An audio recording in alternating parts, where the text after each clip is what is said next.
We'll be chatting about AMGs, the Honda NSX, and Formula One. And together with our guest Marius Claassen, we bring to you episode 14. This This is is on on the the overrun. overrun.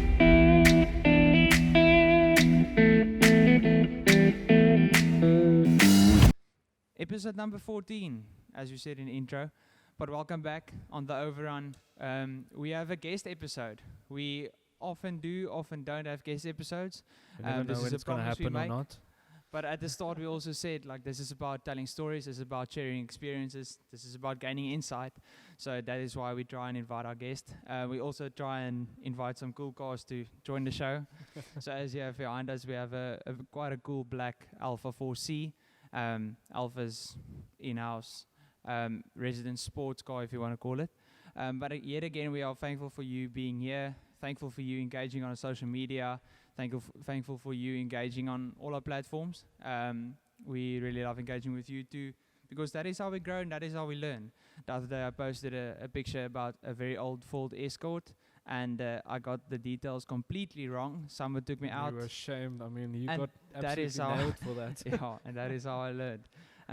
So we are also thankful for those haters, you know. But we have a quite interesting, very exciting, very insightful and very experienced guest today, Marius Claassen. He will introduce himself shortly. But this episode has also been some time coming, and we're very excited to release it now. So we're going to have quite a good conversation, just sharing his experiences and his insight and how he came to love cars and to where he is today. So Marius, welcome. It is nice having you here. Thank you for giving us this awesome time to just shoot an episode and also this awesome location. Quite a privilege for us. So yeah, I think you can introduce yourself, maybe what you do, and then just start telling maybe where your passion for cars came to be and how it started. Yeah, no, thank you, Martin and Luke. It's thanks for inviting me to the show. It's a privilege and an honor to speak to you, and hopefully I can share some interesting stories. Yeah. Yeah, so I'm work for Rola Motor Group. I'm the CEO of the group. It's a family-owned business, and I've been obviously part of the family. My father is the co-founder of the business since 1963. Sure. So we've been running for 57 years, and I've been honored to be part of the journey ever since. So yeah, my passion for cars, obviously my father, as I said, co-founded the business in 1963, and I was born in 1969. Yeah. Very special vintage year, I still believe. Of course. And yeah, ever since my birth, I grew up in a car dealership, been It's exposed not to a cars. bad way to Yeah. grow up. And I'm fortunate today to be part of the business. Yeah. I'm second generation. I've got an older brother, Theo, that was my predecessor as CEO. I took over from him basically the beginning of 2017, and Yeah, not too long yeah, ago. so Yes, see. Okay. honored. Yeah, born in a I mean, born and from- raised in a dealership. That's From then basically you how I guys was have born and just raised. grown exponentially. I mean, it's been Yeah. what seems to be a fantastic few years. Yeah, it's actually a very interesting story, and I don't think we'll have the time tonight to tell you the whole story, but maybe on a Yeah, maybe we can touch on on it. the next show. But my father, when he started the business, there wasn't a franchise in the group. So his first franchise was in 1967 Yeah. when he acquired the Volvo franchise. And as Okay. most of us know, they left the country due to political reasons. And then in the early 70s, he acquired the Mazda, Peugeot, and Citroen franchises. Okay. Okay, And- interesting. And ever since then, in 1977, Mercedes-Benz, which is today our oldest franchise, and 1980 he acquired Toyota, and then ever since the rest followed. Today in the group we have 11 manufacturing Yes, yeah. brands, manufacturer brands, and obviously our 12th one which is in my view a very important brand, and that is pre-owned cars. Yeah. So we're very big in Yeah. pre-owned, and obviously it's excellent value for money buys nowadays on the pre-owned side as well. Yeah. Awesome. Yeah, awesome. So it seems to me like acquiring Mercedes and Toyota initially was like the stepping stone for basically the rest to come. Yeah, not necessarily. I think each brand, and that's what I come to learn over the years, each brand is unique. Yeah, we have our preferences and brands that we aspire more than others. Yeah. But I think once you get involved in a specific car brand and you start to get to know the heritage and the history of the brand, you realize there's something special to that brand, whether Yeah. it's a Toyota or a VW or a Mercedes-Benz, whatever the brand, they're all unique. They all have a very special legacy, history, and you can then understand why they are where they are nowadays. Yeah. That's interesting because I was just thinking now, of course, with all these different kind of brands, you get every kind of problem, but also every kind of good thing, you know? Well, it's such a variety that you're working with. Yeah, as I well, mean, and it's- Mercedes doesn't give you what Alpha does, but Alpha doesn't give you what Toyota does. So in every single way, there's some positives and also some negatives. But of course, we have to ask, do you have a preference? Maybe a top 3 brands? Because out of 11, I don't know if you're going to have equal passion for all 11. if it's possible to even say. Yeah, that's always a difficult question to answer. I think at the end, I have a huge passion for cars, and I appreciate cars, and I respect and appreciate brands.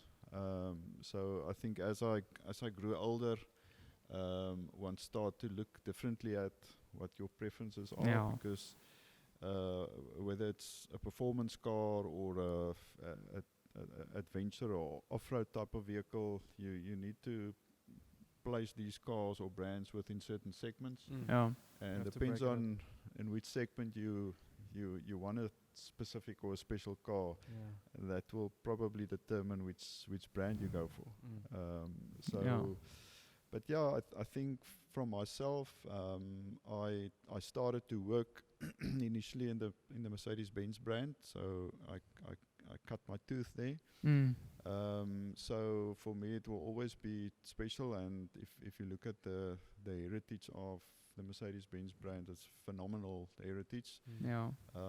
And if you just look at the value of classic Mercedes-Benz cars nowadays, Yeah. Through the It roof. shows it's of a, what it's a they good are. investment Yeah. to consider.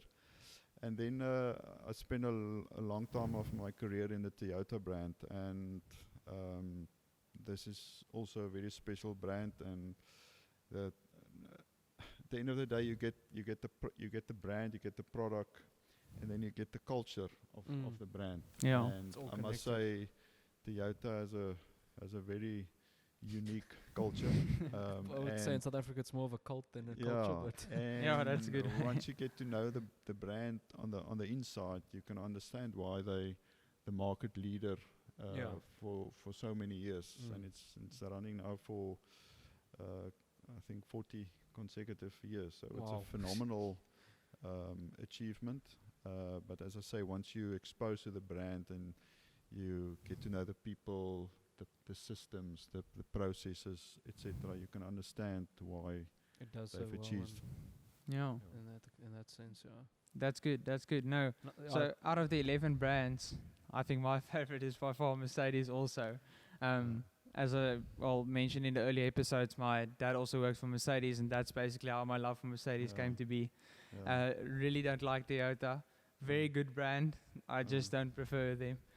But I mean, that's how you get your preferences. Luke, on the other hand, I might go for Toyota as well, just because I'm into that farming situation and it makes sense. And I'll touch on a point later on also concerning Toyota, but I'm a sucker for Alphas. I mean, I've always been. Stunning cars, and you can't see it, but we'll show it a bit later. There's a special one here behind the cameras. But yeah, I'm also recently from a few new releases in the Mercedes garage, I've started getting a liking for them as well now. okay, be So- specific. You have to be specific now. What kind of releases are really exciting you? The GT4 mainly, the different aspects of that, the 53, the 43, and the 63, and then obviously what Brabus and them do to the cars, the possibilities of what you can do to these things. Oh, okay, yeah. So So I must inform you that Luke is very much into modifying extremely. and Okay. third If there's a body kit for a car, if I'll there's buy a it. body kit, you might as well put it Okay, that's on. And it exciting. might stem from my BMW fanboy situation, because I mean that's probably one of the cars in South Africa that's the So you're the a most- Fast and the Furious fan. probably. Yeah, you can't say no, otherwise it'll be yeah. hypocritical.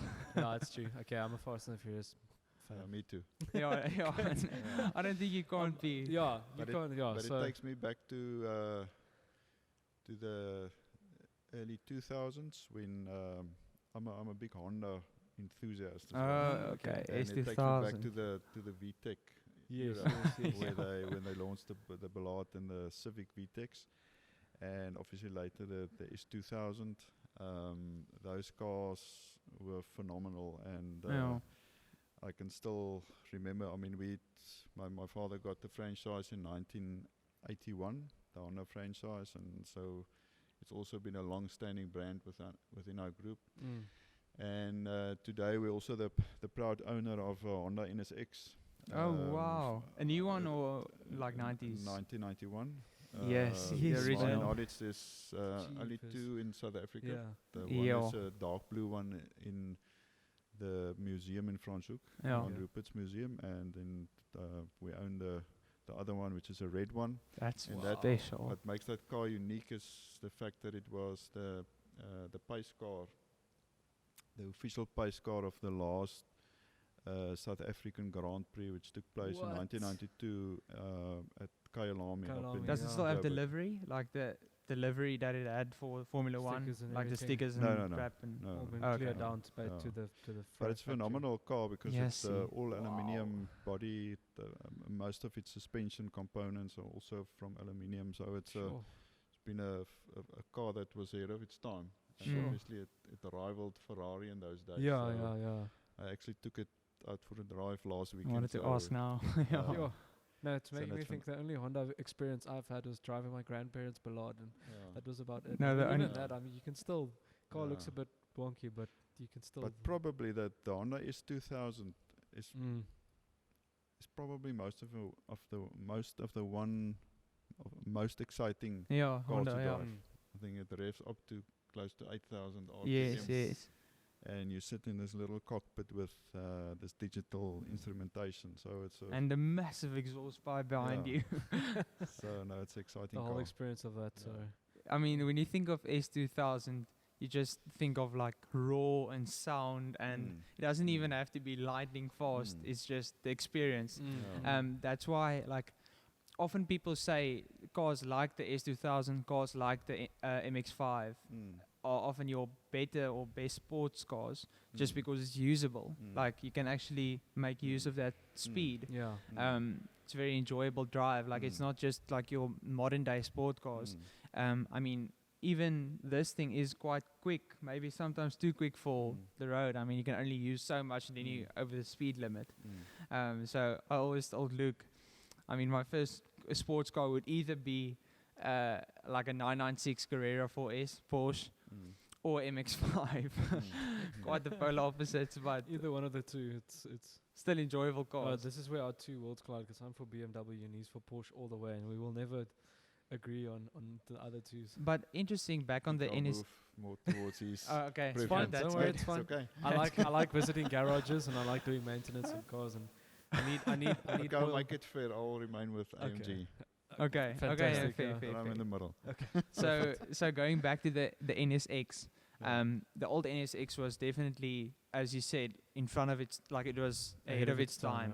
Yeah. The technology that it had, Mm. the componentry, Mm. the build being of Mm. aluminium, Just the whole look of the car, the look Yeah, and feel for that era was what it just represents, out is of this Mm. world. awesome car. But now the question, and it's quite an old car, 2015 already, but the newer NSX Mm.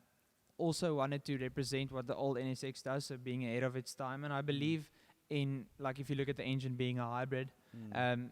it was ahead of its time in many ways, but didn't live up to the You know, it expectation. lacked as Mm. years went I mean, on. being named the NSX, you have Mm. quite something to live up to, but it just Mm. didn't. So, like the Or- Defender. Sorry. Okay, Sorry. opinion. Opinion. But what's your opinion on the NSX, the newer one, compared to the older one you've already driven? Like, what's your thoughts? I haven't driven the new one. I would love to. Mm. Obviously, a special car. I actually watched it last year, was beginning of this year. No, end of last year when they had the Intercontinental race here at Kyalami. Yes. And there was an NSX in the race. So Yeah. I had the privilege to go through the pit area and Have had a a look at. up close Mm. personal Wow. encounter with a car. We were actually on the Jeepers. track before they started. Yeah, I see. At a grid walk as well. So it's a phenomenal looking car. I think the sad thing for me is there was a period where Honda in a way lost what made them known, and that was especially. creating performance cars and creating phenomenal engines, etc. There was a phase, and I think especially go back quite a couple of years with their Formula One program where they had this environmental focus, Yeah. I mean, which is not wrong, but it just didn't fit the Fit the bill for the F1. performance and the racing The side heritage of things. that they had. And I think there was a period where they lost a bit. Mm. I think they coming back again. Mm. And I think I mean to be competitive with the likes of Porsche, and if you take Mercedes AMG, the inroads they have made, I mean there's such a wide variety of phenomenal sports Yeah. cars and sports brands, and Honda has only this one model. Mm. So in a way, it becomes a challenge to remain that aspirational car. Yeah. And I think in the 90s, the NSX was so way ahead of its time. Mm. It made a massive international impact. Mm. And so it pushed everyone to overperform and, Yes, and yes, quickly yes. Be get back better. into it.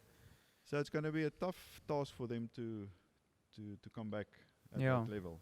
Yeah, Honda is in quite an interesting time because, of course, the focus is shifting more toward electrical cars and Formula E and such. Hence, they left F1, so they're not providing engines to Red Bull anymore, which is quite a shame. I think they did very well at Red Bull, but I mean, it's probably their focus now. Is that official now? Yeah, so it for some, I think, quite a few weeks now, Honda. And at this point, the unfortunate happened. Our video decided to stop as our memory card was full. So from now on, enjoy a few images of the cars we speak about in the conversation, including our lovely voices. Made it official that they will be leaving F1 in 2021. That's So sad. yeah, it is quite sad. Honda had quite a heritage. But I mean, Now will that's we have just to watch MotoGP or something to see a Honda? or Yes. Formula E in a Or few Formula years. E, that's the other one. Phenomenal. I'm a big Mark Marquez fan, and it was Bad actually vendor sad because when he's South he African. got injured. But I mean, it all of a sudden opened up MotoGP, and it Mm. became so much more interesting and so Yeah, much more there's a competitive. lot more Yeah. I think happening. was it last Saturday, the 8th guy won. A different guy. Yeah. Wow. Jeepers. See, that's actually so good. And his little brother Alex, he battled initially, Yeah, I and saw. now all of a sudden he's It's quite an running interesting with race. You the know, front guys. there's something going to happen at every race, so it just keeps it Yeah. interesting. And So I now mean, it's- hopefully that instead of Lewis Hamilton oh, just going, Yeah. that is what I wanted to winning- say now. I winning- mean, Lewis is quite old. Maybe leave F1 in. well, he's the got the next year or record two. now, so I No, he's think got the he'll record. just push it over a bit just to keep it there. I make I sure. also read an article that is where his dad said that he was very close to leaving racing totally.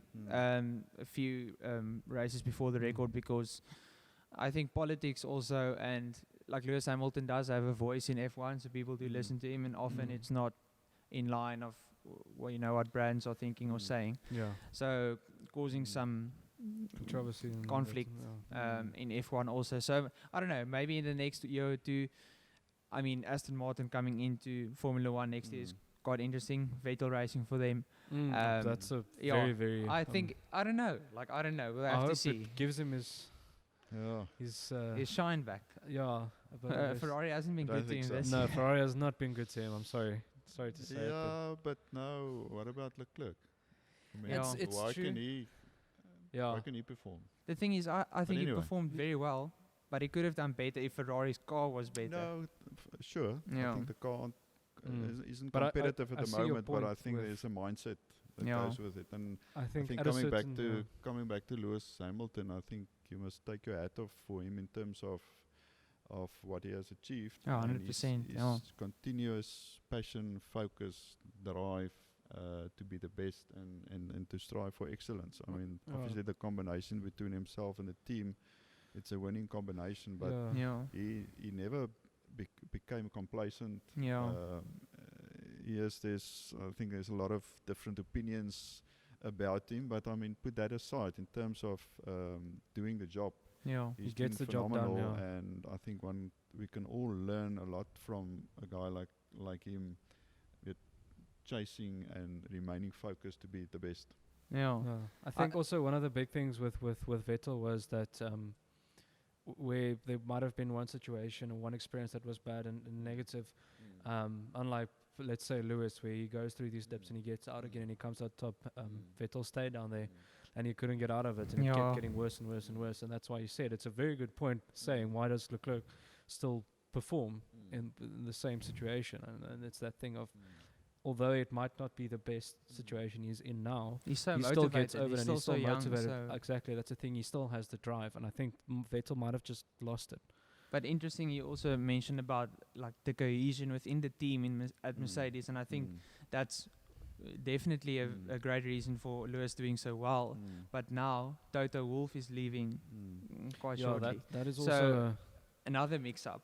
I think it would just be very cool to see F1 being, dispersed, thrown around, and your racing Settling. points actually winning, or your brands that don't just usually breaking up, do. as Jeremy Clarkson said in his rant that he talked about F1, take it back to racing and not so it might be a good thing, because I mean the past few years in F1 has been interesting with everything shifting around and No, people change is leaving and always stuff. good. I mean, it's going to create new Opportunities and competition. So new competition. Yeah. Did you have the opportunity to watch F1 while it was still in South Africa? Yes, I was actually at that last one in 1992, and I was also privileged to attend Silverstone and Magny-Cours Yes. and Albert Park in Australia.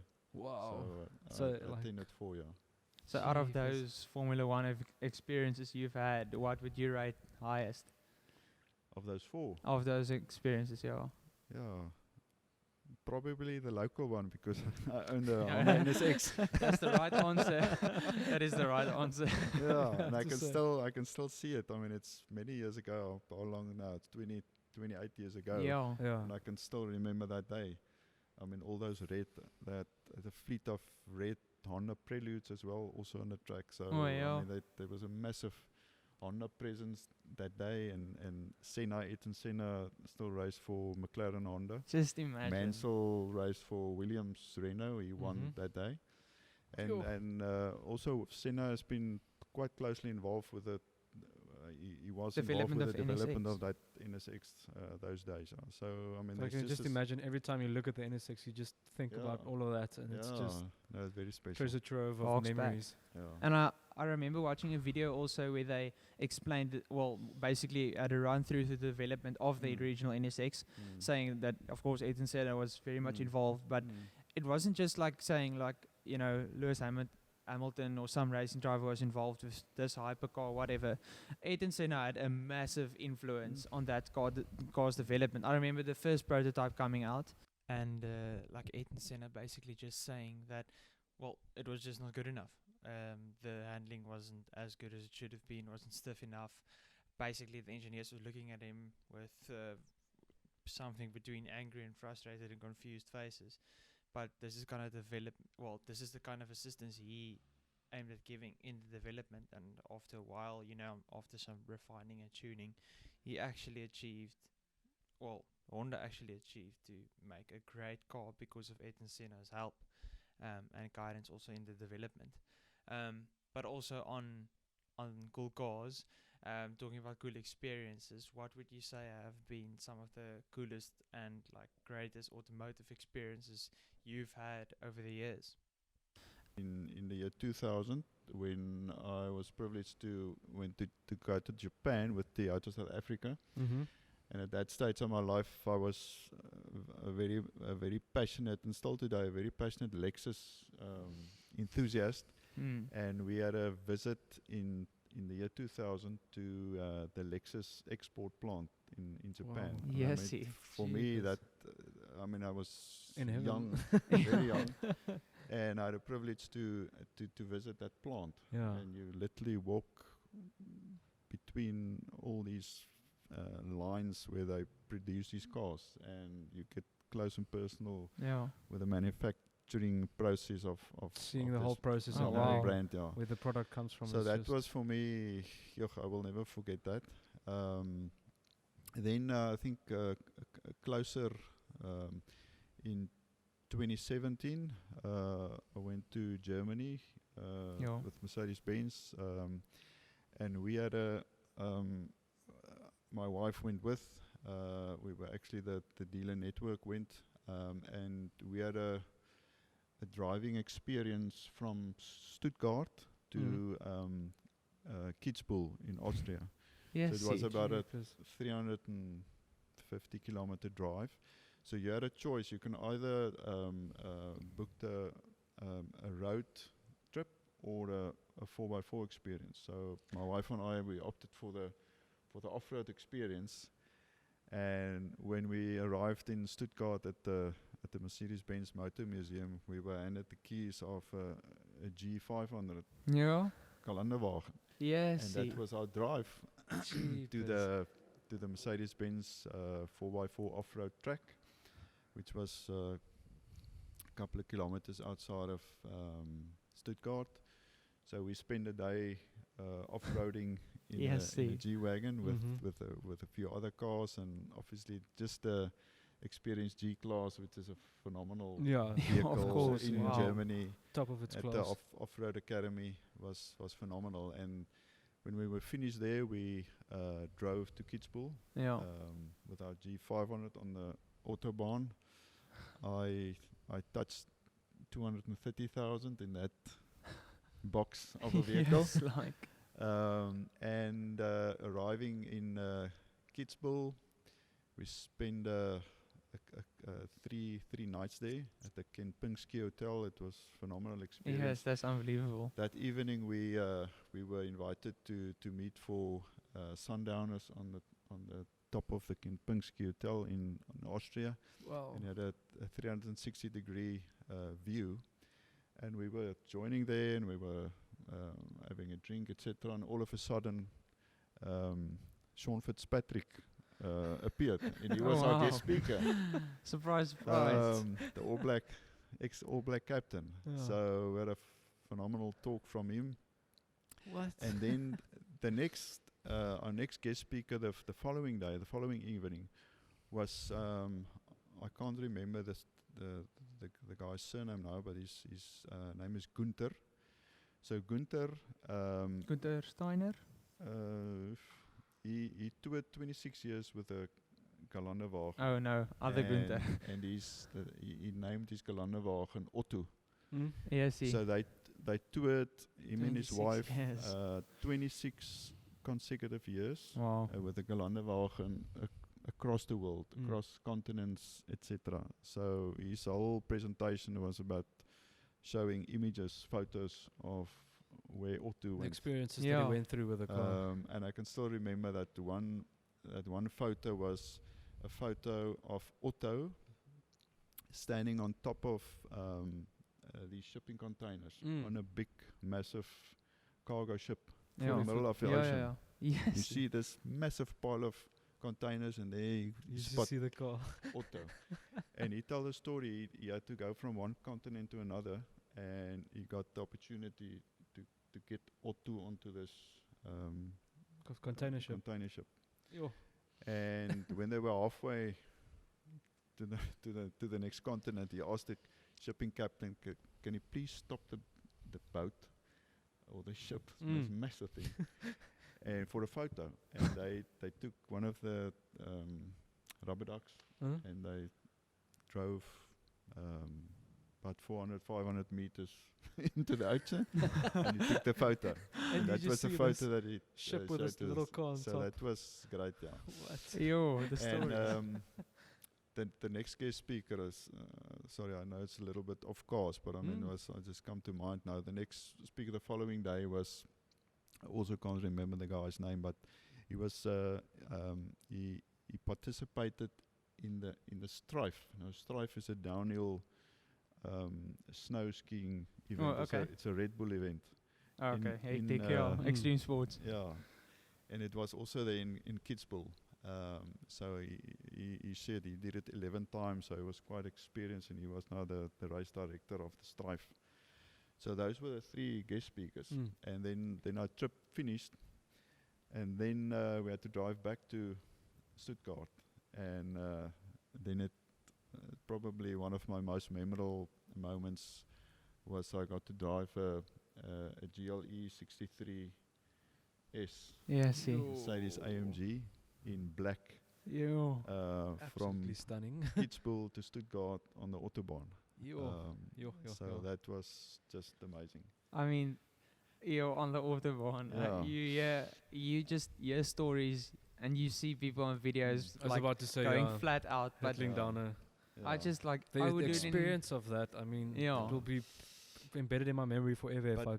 But to top everything, when that trip with Mercedes-Benz ended, my wife and I, we were planning to extend our trip a bit, and then we had to get a car because we handed back these nice cars, and so we went to the rental company and we got a car, and they issued us with a Citroen C5 hatchback.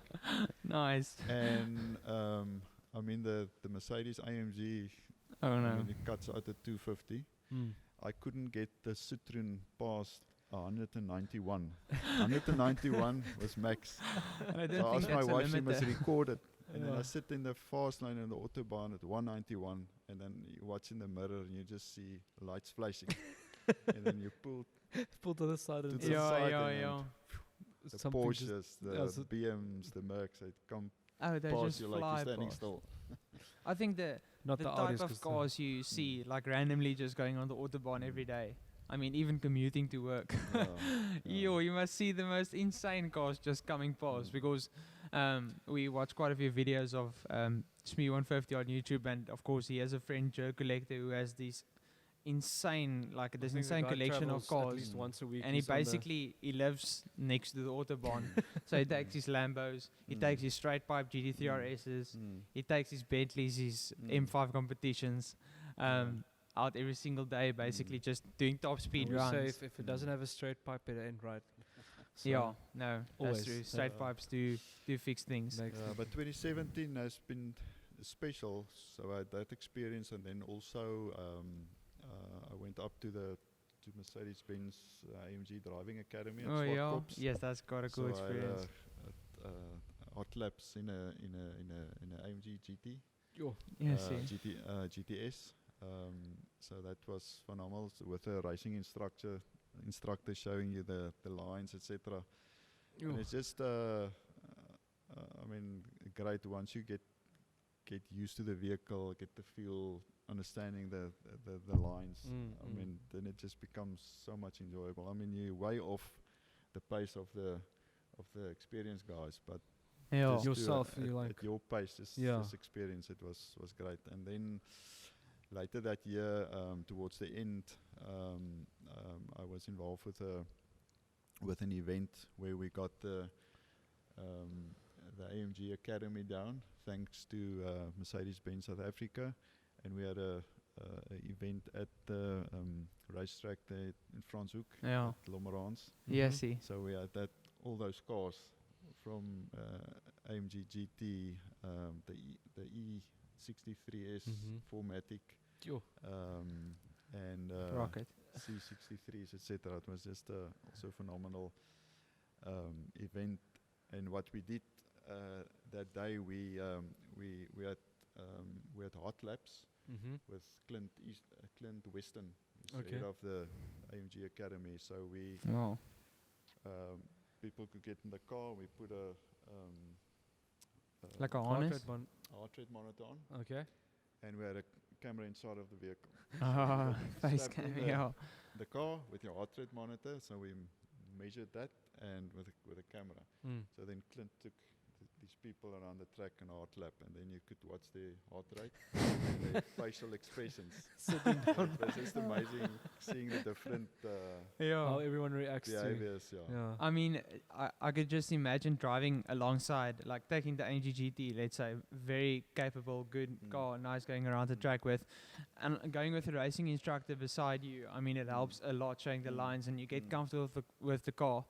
But then imagine just climbing in, or the passenger seat with the racing instructor actually driving. I think it's a total different experience. Yeah, You basically rewrite what you think is fast.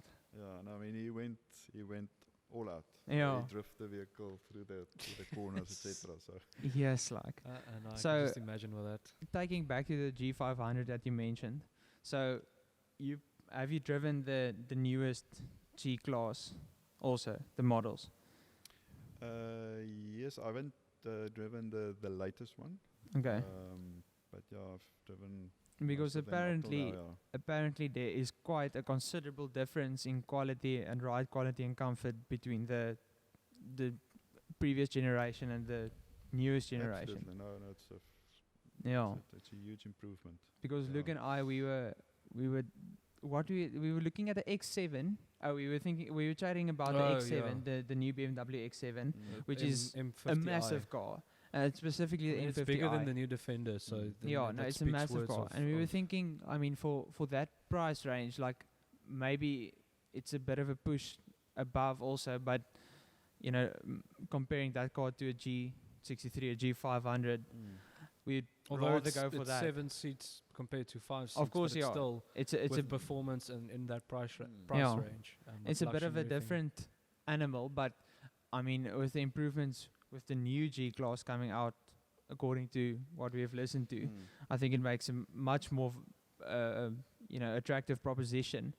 Because usually, okay, so I've driven in the previous generation G class, and most of the time when you're going quick, it does feel like a brick through the air, with all the wind noise and everything. And sometimes it wasn't as comfortable as I imagined it to be. I thought it would be much more so. But apparently the new G-wagon is a lot more comfortable, a lot better ride quality, making it a very good proposition. In Stellenbosch, there's quite a few G-wagons driving It's a around. phenomenal vehicle, and I think at the end of the day, you either want a G-wagon or not. Yeah. Again, one should not necessarily compare different vehicles. Certain people just want it, and then the next guy just don't like it. Yeah, everyone has his charm. Yeah. No, that's true. So, Luke and I usually, with guests, we ask a question where we say, okay, any car, any road. So, you could pick any car that you've liked, that you've driven, not driven, could be anything, and then any road you'd like to drive it on. But are we sticking with local roads or international roads? Okay, so I think we should go for local. let's say local roads, Yeah, local roads, but with any car, doesn't matter. Even if it's not. and a car you haven't driven. Sure, it's a good one. I must say, I currently drive a GLC 63. Oh, yeah? Which is a phenomenal car. Obviously, it's 4MATIC. Mm. So nowadays on the open roads and like Elshoogte and those roads, which is exciting to drive. Yeah. I mean, but you can't drive fast because you Yeah. don't know what is coming Exactly, yeah. from the front. So I think if I must call now, that's probably one of the most exciting cars I've been driving. Yeah. Just because you feel safe in it. You sit slightly higher, but you have a supercar performance. Yeah, Yeah. along with The it. 4MATIC make it so much safer in the Yeah, corners. you feel much more comfortable. I mean, if you accelerate it versus say a normal C63, that's two-wheel drive or rear-wheel drive. I Yeah. mean, it's just a It's a whole different completely- feel, and much it's more. planted. you feel planted to the more ground, in yeah. control and Yeah. that you can do it. So yeah, I'm a big AMG fan. If you ask me what I must choose, it will be AMG, and obviously the GT And I mean the GT has evolved now. GTS, GTR, GT, All Pro. All Pro, and then the Yeah. black series. So I mean that's just a. Black Series. If I can choose, it will be. in that class of Yeah. awesome. So, That's- okay, then what road? Because we have quite a few good roads in South Africa. But what road would you go and drive that on? Yeah, it's obviously a road with a smoother surface because obviously it's the suspension is hard. It's low Yeah, profile yeah, yeah. tires. You don't want to drive, but So yeah, something like Clarence Drive, something like Elshoogte. yeah, I would say Elshoogte is probably the most familiar. Yeah. Because I go up there quite often. So that's it's nice turns, nice Well, it's bends, open road and as it's, well, you can- nice surface as well. Yeah. Yeah. I think it does make sense also taking a familiar road because often you can have a great car, but taking it on an unfamiliar road, not really sure, you know, what's coming from the front, what turns next. Sometimes you expect a long corner, then you get a chicane. You know, it's I mean, something Franschhoek different. Pass, I'm thinking now, I've been going up and down Franschhoek Pass a lot this year for work and stuff, and going to Elgin and then coming back, and there's this one little turn where you think you're in the turn and it goes straight for like a few meters and then it banks out and then it turns sharply 90 degrees, and it's just little things that can change it, I would say, from a good experience of just cruising nicely and enjoying it to being suddenly being scared and jerking the car in the wrong direction. So a familiar road makes sense, I would say. Yeah. But the wise thing to do is to go and join the track days. Mm. And I mean, there it's safe. If you make a mistake, at least it's in an organized environment. Yeah. So going racing through mountain passes nowadays is Yeah. I wanna- irresponsible. Yeah, so I don't know, want to it shame is. my own fan club of BMWs, but if you watch the Cars and Coffee videos of BMWs coming down this pass and they take corners, you end up with about 6 cars that's written off because people that they Yeah. just hurtle it into the corners and No, that's it the end is of irresponsible. You're right. Yeah. But so you mentioned the GT Black Series, and we have our opinions on it. But what is your thoughts on the Black Series? Well, I can't give you a thought or opinion because I haven't driven it. I mean, it's basically just on the looks. I love motorsport and I like performance cars. So the whole look of the cars with the wing at the back. Yeah, for looks, all we the okay. For looks, Yeah. we It's good. just the other aspects of the car we've. Yeah. So why we ask is because of course we haven't driven the car and probably won't be driving it in quite some time. But of what we've heard is that it's extremely capable on track, like Nürburgring lap time record. But also the sound is, of course, the engine changed from a cross plane to a flat crank V8, but the sound characteristics changed tenfold, and now it's basically muted. We feel it's lacking a bit if compared to the so stats of course and this things. is not out of personal experience, this is out of others' experiences. And seeing the car and videos and stuff of it. So But yeah, for us what makes it attractive is looks, which is it has got, and except also for the sound. split in the front. But But yeah, unfortunately the door. sound is a bit lacking. Is it? So in the videos, I'll show you later, but in the videos we've watched, when you hear the car coming past, like on a driving on a track, you basically hear more tire noise than engine noise. the actual sound of the car. So of course OPF filters and emissions regulations make the cars much quieter. And also from the if you look at the videos from the inside, there's a lot of augmented sound, so sound coming through the speakers. Often not what you as a petrolhead would prefer. I think it would be very irritating hearing fake sound coming through. That's sad, but I think that is probably the future. No?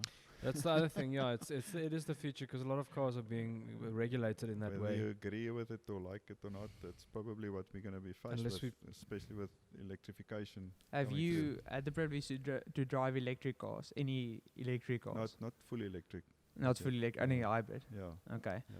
Because I'm still to drive electric car and still to, well, basically you see now and then you see electric car like a iPace or something in Stellenbosch, but I think that firstly would be an amazing experience just hearing no noise. But also, you know, the biggest thing with electric cars, and Luke and I have, chatted about this quite a while now, is just, people worry about range and like not being able to go too far.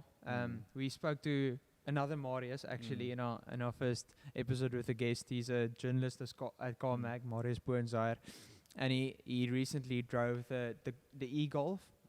And he said that he only had to do a trip from Stellenbosch to Wellington, which is about, I don't know, how far, 80 kilometers, maybe shorter, maybe longer.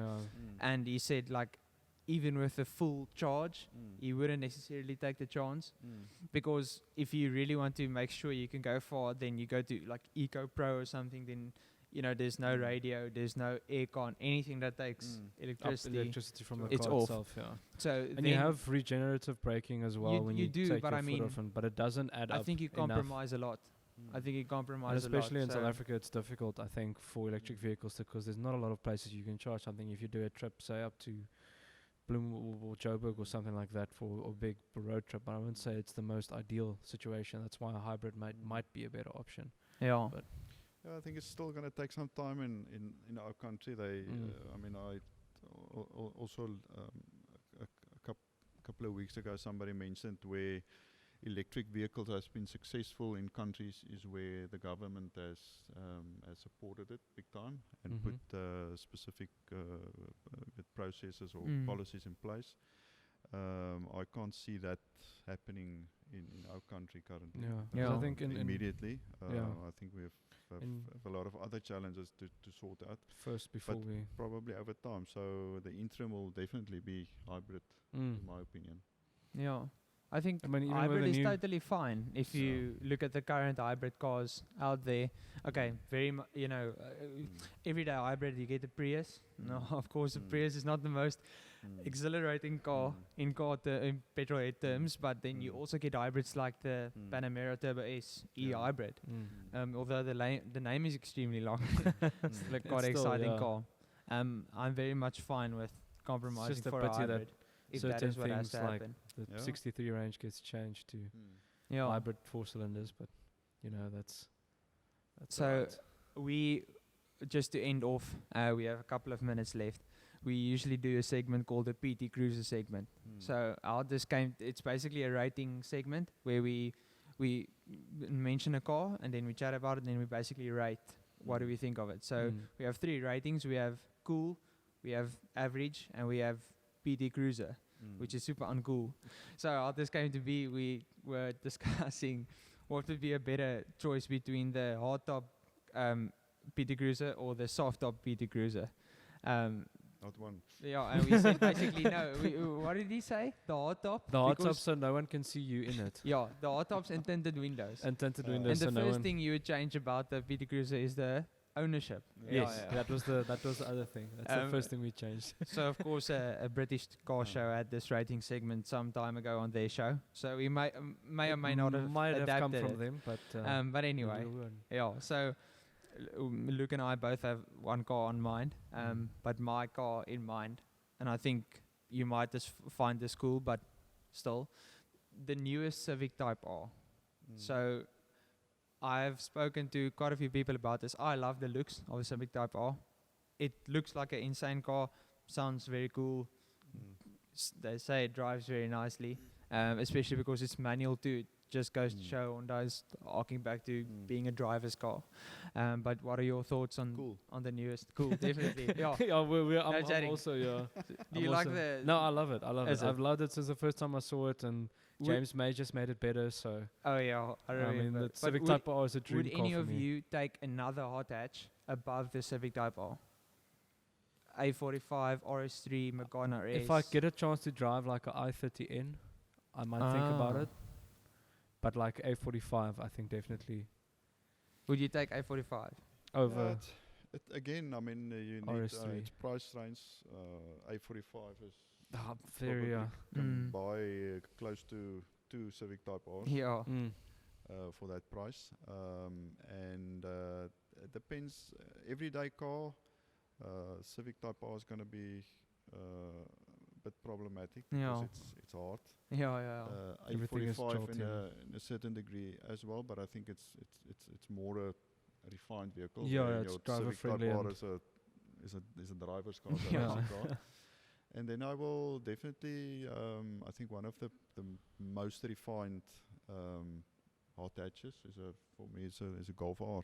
Yeah. I That was thinking is also like in many ways the benchmark. RS3 or something like that as well, but with reliability and other things. But that's coming true, like into play.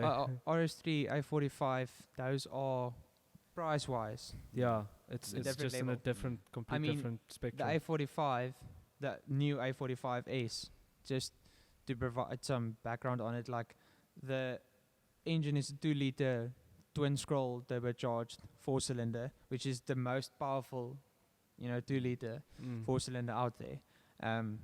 That engine might be going in a new C63 also. With the hybrid assist and Yes, everything. another hybrid. That is going to be a compromise on sound, but anyway, I would also very cool for me for Civic Type R. Yeah. If I had to Yeah. have a family, and I'm not sure if my wife and kids would like the look of the car. Maybe if I had a Because it son, is a he very, would- very it's quite out aggressive and there. Yeah. Or a and boy racer.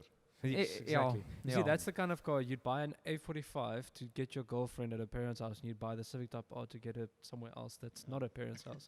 Yeah. So the parents don't see That's the car. true. That's the kind of thing. Yeah. The car I have is just because I'm South African and I'm live on a farm. Is the Land Cruiser buckies, the pickups, and the specific reason for that is, and it's been something that's bugging me for a few years, is why you get, and I understand in different engine sizes, say from the Hilux to the Cruisers, but the prices of them, they just go up insane. I understand you get the V8s and then you get 3 liters that they don't necessarily do in the Hiluxes anymore, but just it's a great car and it's very capable, family friendly, everything in the Alex, the SUV, it works nicely and stuff, but it's almost in the sense that you can get a Hilux that's also double cab, but for a cheaper price, that might have even more luxury.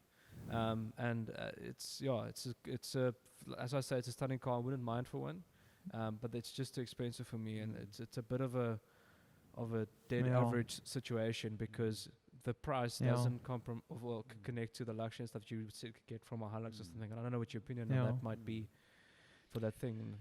Yeah, whether it's cool or not cool, I think it's very cool. Mm-hmm. Okay. It's definitely a vehicle with iconic status. Yes. Okay. Can you justify the price? I also battled yeah. to answer that one. Yeah. But I mean, if you just look at the Yeah. second-hand value of Land Cruiser pickups, I mean, I mean, you it's pay fantastic. a massive premium Yeah. for it. So there's something in that vehicle that leads to the fact that there's a huge demand for it. Yeah. Yeah, I People s- I want suppose the utility aspect and of it, that's 'cause probably the iconic status linked Of to the it. car, so yeah. people is prepared to pay a high price.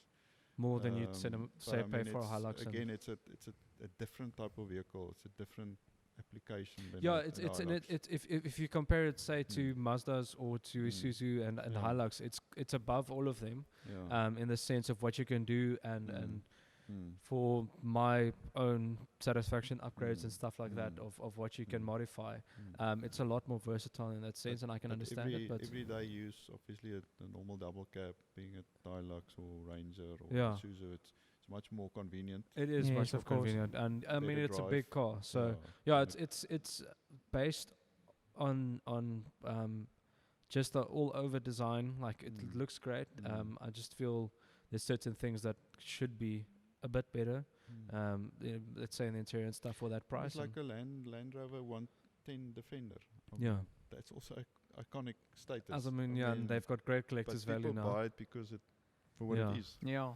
For But what yeah, it for represents. me, for Yeah. me, it's hovering between cool and dead average. It's in the. I thought you'd be sold out on that. I thought you'd be It If you was put cool. some BF Goodriches to it. I Huh? know you can probably put some 37-inch tires on the car and it will look fantastic. Yeah. Some Like I BF said, I won't Goodriches. mind for one. It's just that there's certain things that bugs me about it.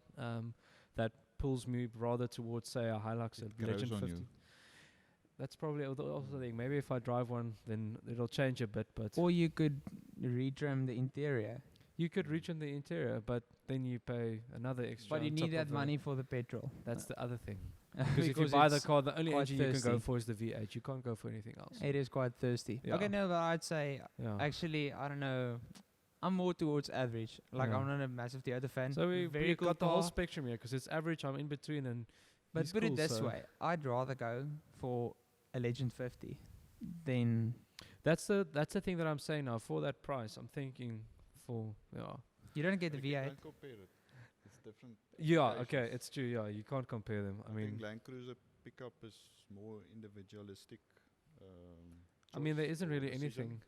Yeah. Where the Hilux or the normal double cab is more a family decision. I think Yeah. the only thing you can really maybe compare it to is a Defender 130, because it's the same utilitarian style and shape and stuff, and that's the only thing I think here that we have. It's not in the States where everyone drives pickups, but Yeah. it's in its own class, I would say. Okay, cool. But we have to conclude our episode. We have reached the time limit we set for ourselves. But Marius, thank you very much Yes, for Marius, it joining was, us. Thank you for giving us the opportunity to just chat and pick your brain a bit to just hear about some stories and experiences, and how we are today, how it came to be.